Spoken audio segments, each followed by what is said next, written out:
Hi, my name's Scotty, and this is my road to recovery.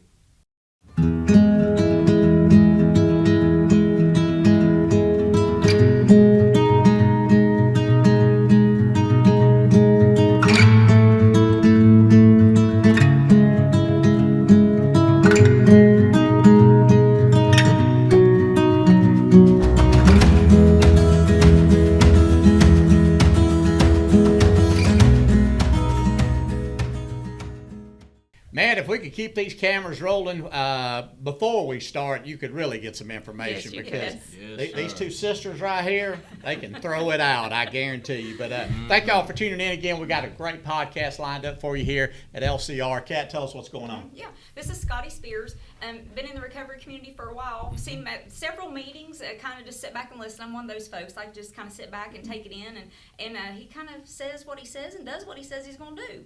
And that's rare. You do, and especially in recovery, like you kind of always kind of look for those people, the ones that are always at the meeting makers make it. So that's something that is always it's held true for me. So I've seen you at a lot of meetings. I kind of heard people talk about you and your sobriety, and that you've reached out to quite a few folks. So I thought we'd bring you in, kind of talk to you a little bit, and see kind of what's working for you. Like how did you jump on your road to recovery? Well, I want to start off and say thank you guys very much for having me. My finding my recovery, man. I had the old nudge from the judge, believe it or not. I have one of them too. Yeah. Mine wasn't a nudge. He more just like kicked me in the butt. He was like, you're about to go. Yours wasn't a nudge, was it? It was not. If you know what I'm talking about there, I say all the time, I am so grateful that I washed up into a treatment center that introduced me to a program of recovery that introduced me to God. You see, I washed up at this place, man. These places are so beautiful, and we catch a lot of jazz about this and that until it's your son or daughter, until it's one of your family members that need help, Exactly. When it's somebody that you love, it's a totally different Oh, game. absolutely. Everything changes then. You want doors to open, you want agencies to be reputable, and you want some meetings to be held in your church. Because it doesn't happen to you until it does. Yeah, they It's want not them to my be shut family down until until it they is. need the doors Exactly. open. They don't want you till they need you. So let me tell you that it was never going to happen to me. I was too smart. It wasn't going to happen to me. Yep. It happened to me. Yeah. And that's what I said. Like all this pain that I put myself through, that I put my family through. All the havoc, the chaos that I caused, man. I washed up in that treatment center, just so spiritually bankrupt. Looking for something. I walked in there and I remember looking in that mirror. At first, I couldn't even look in the mirror. I'll guarantee you. I would walk past it. So shameful. And I'd been there probably about 6 days, and I looked in that mirror, and I said, man, what have we done? It's rough. It is. What a mess we've made. I'll guarantee you. And I'll tell you what, I seen these workers walking around, and I seen them happy. And I would hear them coming back from weekends and stuff, and I'd hear them talking about doing stuff with their family, going to their kids' ball game, their friends going out to eat. And I was like, hey, man, how you do that? Yeah. Let me get a little of that. Exactly. Yeah. And at first I'm like, man, they're full of it. Yeah. They got to be full of it. Well, because we always want to try to find a way. You can't be that happy and be sober. There's no possible way you can be that happy and not put a substance in your body. It's so foreign to people like us. Yes. Yeah. And so I would sit there and I would watch them. I would wait for them to slip and accidentally let cat out the bag, something, But they all told me, work some steps. Work some steps. And so I had a guy, and he was helping me a lot, while I was there. And I was like, man, I need a sponsor. And he's like, well, I'll be your I said, you're not. I said, no. Because that's like with the alcohol, with the drugs, with all that, I'm all in. So if I'm going to give this a run, and I had hit the old treatment circuit. I bounced around running, because that's what I was. Is I was a runner. I never wanted to face problems. I never wanted to face self. I didn't want to admit that I was powerless. And I think that's when the people come in, they're like, oh, Kat, you think they're going to make it? You think she's going to make it? You think he's... I'm like, I don't have a crystal ball. Like, I can't tell you. But I'm telling you, when you sit down and you start asking the right questions and you listen and then you start taking suggestions, everything changes. Can I tell you one thing? So there was one person that was there, and when I walked in, they said I'd give him 6 days. I said, watch me get 7. Good for you. Oh, yeah. But so like, I got a sponsor, man. And this guy showed up to this treatment center. Had no clue who he was. He had long hair, man.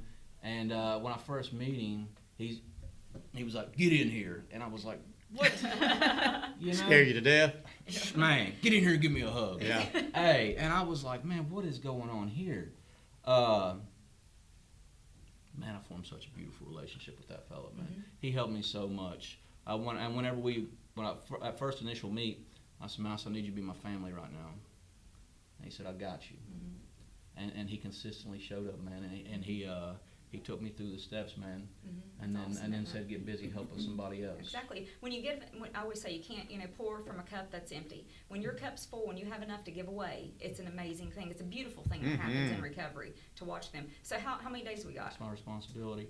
I have 3.5 years. Wow. July 20th, 2021 is my sobriety date. Awesome. So you said, like you said, you bounced from place to place to place. What was the final? Like, what do you think? Where was the light switch? When did it flip? What was it? It was that spiritual bankrupt, because I always thought I could finesse, wiggle somehow this way, that way, and I didn't want to. I didn't want to get honest. I did not want to get honest, And when that spiritual switch flips, you're the only one that knows it. Oh, yeah. And the reason you see me at the meetings the way you do, the reason you see me involved at church the way you do, is you know what? One of my buddies told me, he said, I got a mind that wants me dead, but it'll settle with getting me alone. Oh, yeah. So I stay connected, man. You have And like a lot of times when I speak, I always, I say hello, family.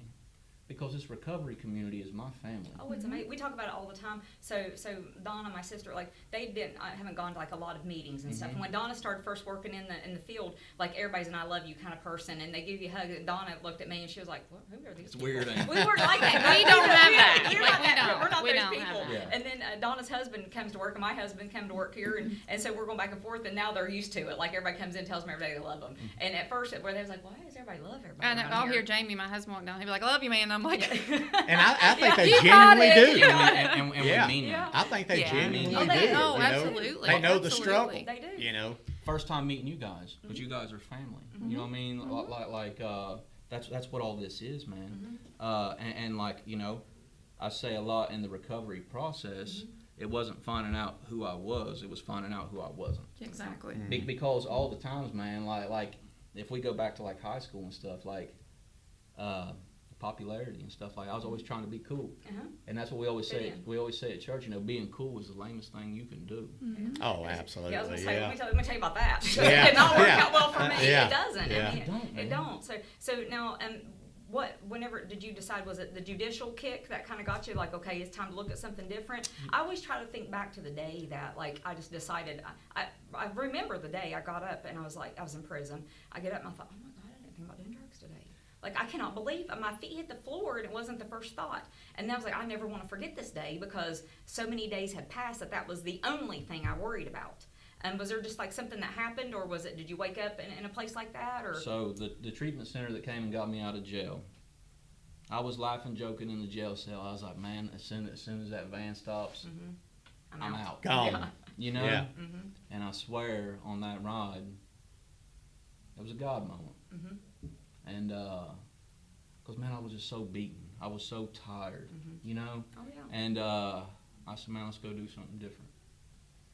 And I'll tell you what, I put my foot on the gas then, and I ain't never stopped. Good for you. Good Yeah, for don't you. take your foot off the Do gas not. either.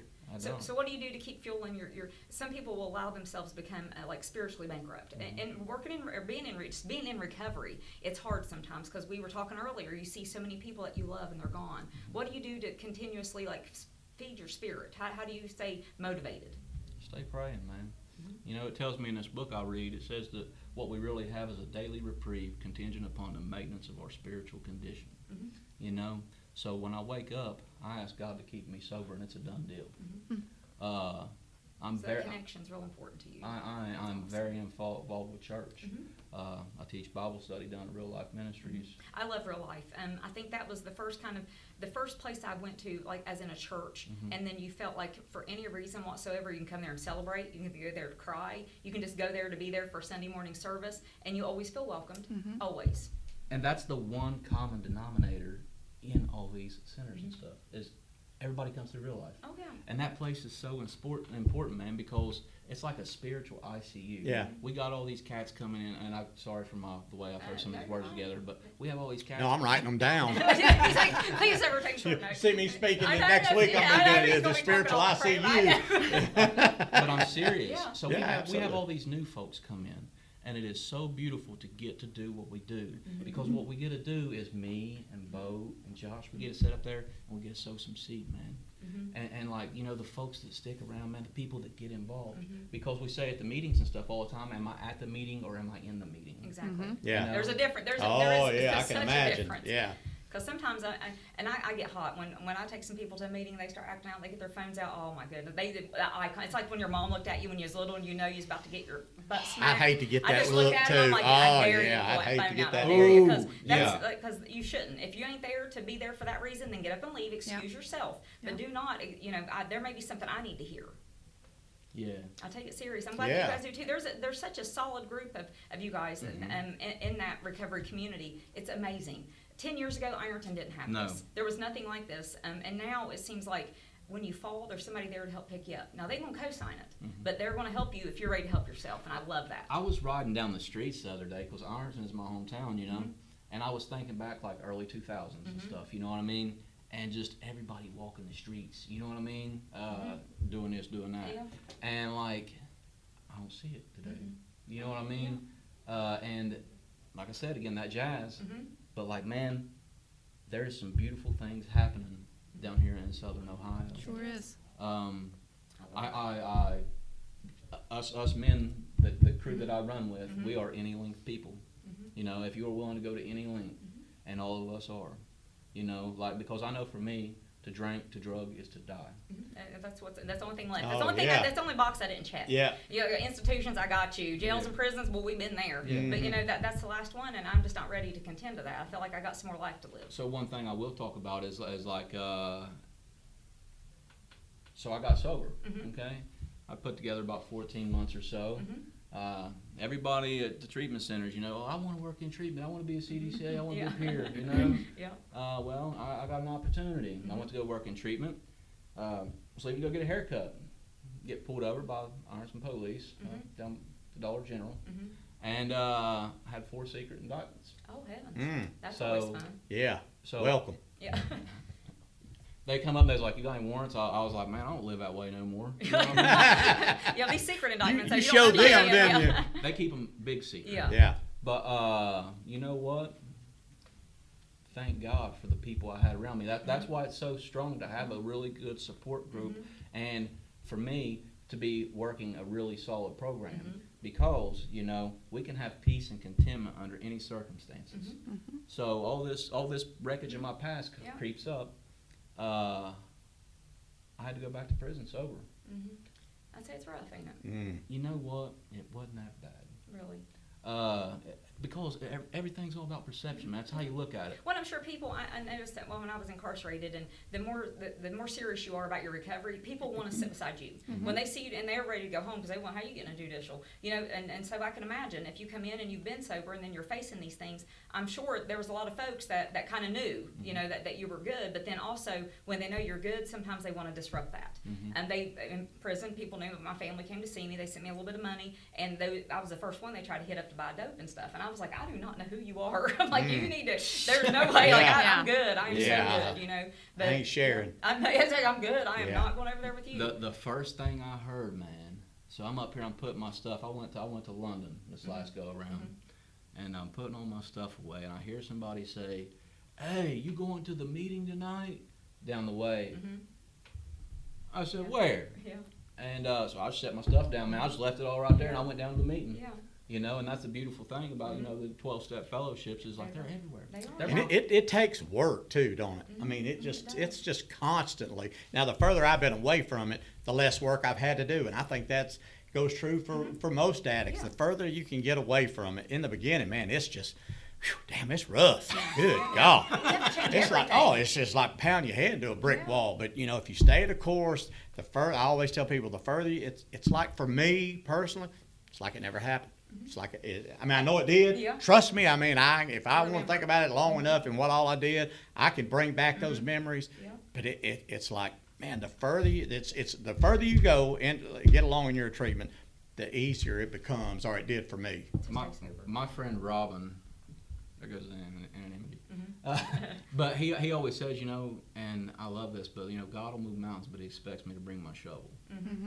And I'm huge on the one-liners. Yeah. But like, you know what, like that's why, you know, we talk about we don't regret our past nor wish to shut the door on it, because everything that we've been through, all the things you've been through, you know, all of us sitting here, is like today, man, like I get to use that to my advantage.